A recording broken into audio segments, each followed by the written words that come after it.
Look, Bev, it now looks inevitable unless all the polls are wrong by a huge margin.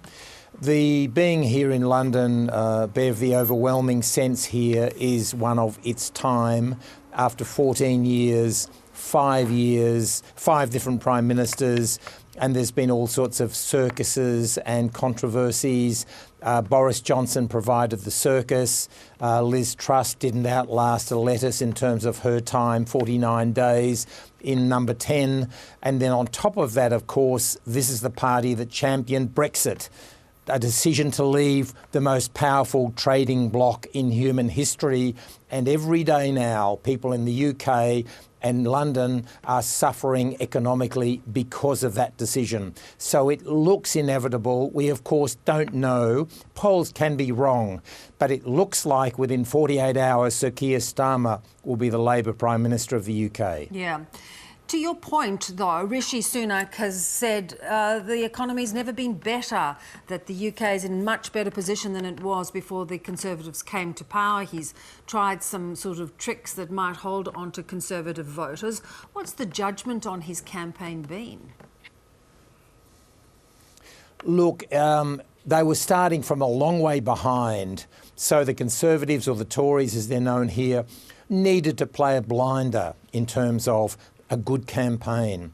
Instead, the gaffes have been all on their side. Labor has run a very carefully choreographed, low-risk, small-target campaign, very disciplined. In contrast, from that very beginning of the announcement, of course, Rishi Sunak announcing the election, famously the clouds opened and he ended up being drenched, which was, of course, a field day for the tabloids. There's been a series of mistakes and bungles. He went to Wales on day one and asked the crowd, are they looking forward to watching the Euros, the football competition, not apparently realising that Wales had not qualified. There's been the betting scandal, 3 or 4 people in the inner circle of the Conservatives implicated perhaps in betting on the election day. And he then announced national service for young people, presumably thinking that would attract the far right or the Conservative heartland, and instead UK reform. Nigel Farage came in and has tried to eat away at some of that constituency. So it's been a bad campaign. Inflation, to give him credit, was about 11%. It's down to about 2% now. So Mr Sunak deserves praise and credit for bringing inflation down. But economically, this is a place that's really doing it tough. Brexit related, lots of businesses have left London and the UK generally. And so economically, it is not in great shape. You know, Brexit is something that, as you say, has caused more damage than they could have probably predicted. But the man responsible, probably single-handedly for Brexit, is Nigel Farage. He's entered the fray with his Reform Party. How might this split the Conservative vote? And do you think he's going to really have any weight in opposition potentially? Yes, I think, Bev, because in some ways he's running interference. The Conservatives, to have any chance of winning this, needed some clear air. They needed a message. Rishi Sunak himself, although there's been some gaffes, he does present a certain stability. He does have economic credentials. He was the Chancellor here of the Exchequer, the Treasurer. And so I don't think his campaigning has been a disaster. I think the campaign itself has been flawed. But it's interesting that Nigel Farage, as you say, the man who helped bring this country Brexit with the help of people like Boris Johnson, David Cameron for allowing the vote in the first place, did that to try to appease the far right of his party, even though he didn't believe in it. He opened the doors for it. But Nigel Farage, it's interesting that despite the economic damage that Brexit has caused this country, he still hasn't appealed, Nigel Farage, that sort of pub appeal.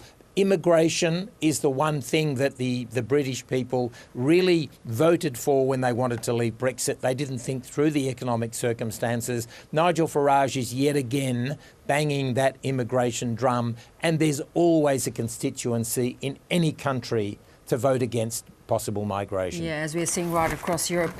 Are there any other factors at play that could influence this election outcome? One factor could be that because the Labor Party is worried here, because everybody's assuming it will be a landslide, it always has the effect, of course, of people not bothering to vote. It's not compulsory voting here, it's voluntary. And so that may be a problem. Labor is trying to lower expectations to say, listen, it's not a foregone conclusion. But that may be a factor, that whole Nigel Farage factor. One of his major candidates here in London has come out and described many of the candidates Nigel Farage is putting up as misogynist and racist.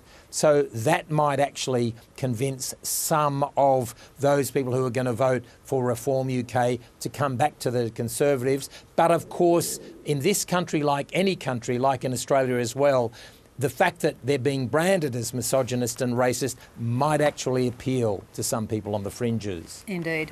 John, always good to see you. It'll be an interesting couple of days as this plays out. Thanks for your time.